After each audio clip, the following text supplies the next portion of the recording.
तो Indian IT sector को लेकर आजकल हर निवेशक के मन में एक ही सवाल घूम रहा है।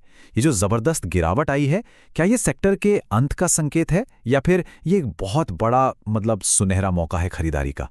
चलिए जरा गहराई से समझते हैं कि आखिर हो क्या रहा है। सबसे पहले जरा इस नंबर पर गौर कीजिए। 5.7 लाख करोड़ रुपए। सिर्फ 8 ट्रेडिंग सेशन में इंडियन आईटी सेक्टर की मार्केट वैल्यू से इतनी बड़ी रकम हवा हो गई। ये आंकड़ा अपने आप में बताता है कि बाजार में घबराहट किस लेवल की है। अब सवाल ये है कि इस भारी बिकवाली के पीछे वजह क्या है? तो इसका सबसे बड़ा कारण बताया जा रहा है एंथ्रोपिक इफेक्ट। ये असल में वो डर है जो क्लॉड कोरवर्क जैसे एआई टूल से पैदा हुआ है। सोचिए, ये टूल्स अब वो मुश्किल काम भी खुद ब खुद कर सकते हैं जो पहले आईटी प्रोफेशनल्स किया करते थे। तो जाहिर है उनके पूरे बिजनेस मॉडल पर ही एक सवालिया निशान लग गया है। तो ये जो डर है ना, ये सिर्फ हवा में नहीं है, इसके पीछे कुछ बहुत ही ठोस वजह हैं। आइए अब समझते हैं कि आखिर ये आर्टिफिशियल इंटेलिजेंस कैसे आईटी के सालों पुराने बिजनेस मॉडल को जड़ से हिलाने की ताकत रखता है। एलपीएल फाइनेंशियल के थॉमस शिप की ये बात इस डर को बिल्कुल साफ कर देती है। वो कहते हैं कि एआई की वजह से इन कंपनियों की जो कॉम्पिटिटिव बढ़त थी वो कम हो गई है, यानी अब उन्हें एआई से रिप्लेस करना शायद आसान हो सकता है। जरा रुककर इस बारे में सोचिए। इसका सीधा मतलब यह है कि जो चीजें दशकों से इंडियन आईटी कंपनियों की ताकत रही हैं, वो अब कमजोर पड़ती हुई दिख रही हैं। अब ये स्लाइड देखिए, ये असल में कहानी को एकदम साफ कर देती है कि एआई बिजनेस मॉडल पर सीधा हमला कैसे कर रहा है। पहले क्या होता था? Per hour billing.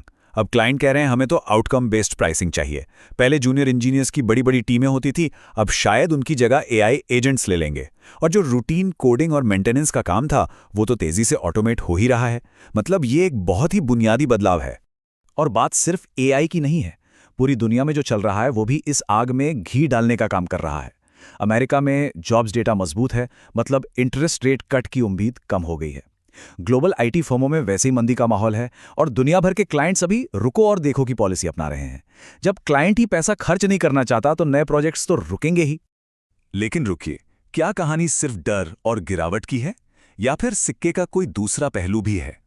चलिए अब उस तर्क को देखते हैं जो कहता है कि इंडियन आईटी का भविष्य न सिर्फ सुरक्षित है बल्कि शायद और भी मजबूत हो सकता है। तो यहाँ सबसे बड़ा सवाल तो यही उठता है ना कि क्या आर्टिफिशियल इंटेलिजेंस सच में आईटी सर्विसेज की जरूरत को पूरी तरह से खत्म कर देगा? और इसका जवाब जेपी मॉर्गन के इस कोट में छिपा है और ये बहुत ही मजेदार है। वो कहते हैं कि आईटी कंपनियां टेक की दुनिया में प्लम्बर हैं। ये एक प्लम्बर वाली बात बहुत गहरी है। मतलब जैसे घर में पानी की सप्लाई के लिए एक अच्छे प्लम्बर की जरूरत होती है, वैसे ही बड़ी बड़ी कंपनियों में एआई को सही तरीके से चलाने के लिए आईटी कंपनियों की सर्विस प्लम्बिंग की जरूरत हमेशा रहेगी। तो पूरी बात का निचोड़ ये है कि एआई कोई रिप्लेसमेंट नहीं बल्कि एक नया बहुत ही पावरफुल टूल है। इसे ऐसे समझिए, स्टेप बाय स्टेप। पहले कंपनियां एआई अपनाएंगी, फिर उन्हें पता चलेगा कि अरे इस नए एआई को अपने दशकों पुराने सिस्टम के साथ जोड़ना तो पड़ेगा। और बस यहीं पर आईटी सर्विस कंपनियां आती हैं जो इस मुश्किल इंटीग्रेशन और प्लम्बिंग का काम करती हैं जो एआई खुद नहीं कर सकता। ये स्लाइड बहुत अच्छे से दिखाती है कि एआई असल में काम खत्म नहीं कर रहा बल्कि नए और ज्यादा मुश्किल काम बना रहा है। पुराने कोड को मॉडर्नाइज करना, एआई एजेंट्स को मैनेज करना, एआई के लिए गवर्नेंस के नियम बनाना, ये सब आईटी कंपनियों के लिए कमाई के बिल्कुल नए दरवाजे खोल रहा है। अच्छा, ये तो हो गई थ्योरी की बातें, लेकिन असल में जमीन पर क्या हो रहा है? इस गिरावट और अनिश्चितता के माहौल में कंपनियां असल में कैसा परफॉर्म कर रही हैं? ये बार चार्ट एक बहुत ही दिलचस्प कहानी बयां करता है। एक तरफ है कोफोर्ज जैसी टियर 2 कंपनी जिसने तिमाही दर तिमाही 8% की शानदार ग्रोथ दिखाई। वहीं दूसरी तरफ हैं इन्फोसिस और टीसीएस जैसे दिग्गज जिनका प्रदर्शन मिला-जुला या नेगेटिव रहा है। ये साफ दिखाता है कि सेक्टर के अंदर भी सब एक जैसा नहीं चल रहा। शेर खान के रिपोर्ट के ये आंकड़े इस 2 स्तरों की कहानी को और भी पक्का कर देते हैं। कोफोर्ज के नंबर देखिए, सिर्फ रेवेन्यू ही नहीं बल्कि नेट प्रॉफिट में 36.5% की जबरदस्त ग्रोथ। वहीं टियर 1 की बड़ी कंपनियां संघर्ष करती दिख रही हैं। इससे यह साफ है कि कुछ कंपनियां इस मुश्किल दौर में भी बाकियों से कहीं बेहतर कर रही हैं। तो हमने डर की बात की, उम्मीद की बात की और असल नतीजों को भी देखा। तो इन सबको मिलाकर आखिर नतीजा क्या निकलता है? इस सेक्टर के भविष्य पर फाइनल फैसला क्या होना चाहिए? देखिए, एक्सपर्ट्स के बीच जो एक बात पर सहमति बन रही है वो इन 2 शब्दों में सिमट जाती है: सतर्क, आशावादी। अब इसका मतलब क्या है? इसका मतलब है कि हाँ, शॉर्ट टर्म में चुनौतियां हैं और सावधान रहने की जरूरत है, लेकिन लॉन्ग टर्म को लेकर उम्मीद रखने की भी ठोस वजह मौजूद हैं। ये स्लाइड एक तरह से तराजू का काम कर रही है।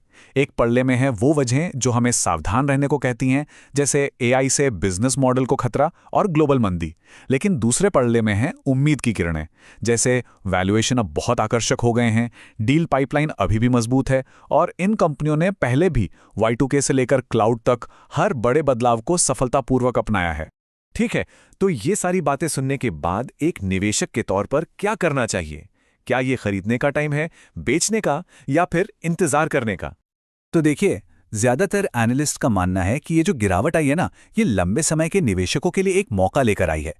शेरखान जैसी फर्मों के विश्लेषण के आधार पर उनकी पसंदीदा लार्ज कैप लिस्ट में TCS और इन्फोसिस का नाम सबसे ऊपर है। इनके अलावा HCL टेक, LTI माइंडट्री और टेक महिंद्रा भी हैं। लेकिन एनालिस्ट खास तौर पर TCS और इन्फोसिस को लेकर काफी पॉजिटिव हैं, क्योंकि उनका प्रदर्शन स्थिर रहा है और अब उनके वैल्यूएशन भी आकर्षक हो गए हैं, जो उन्हें मौजूदा बाजार में एक मजबूत दांव बनाता है। और आखिर में हम आपको इसी एक बड़े सवाल के साथ छोड़कर जा रहे हैं कि ये जो कुछ भी हम देख रहे हैं, ये महज एक बाजार का ओवर रिएक्शन है, एक अस्थायी घबराहट, या फिर ये इंडियन IT के लिए एक नए स्थायी बदलाव की शुरुआत है? क्योंकि इसका जवाब ही आने वाले दशक की कहानी लिखेगा।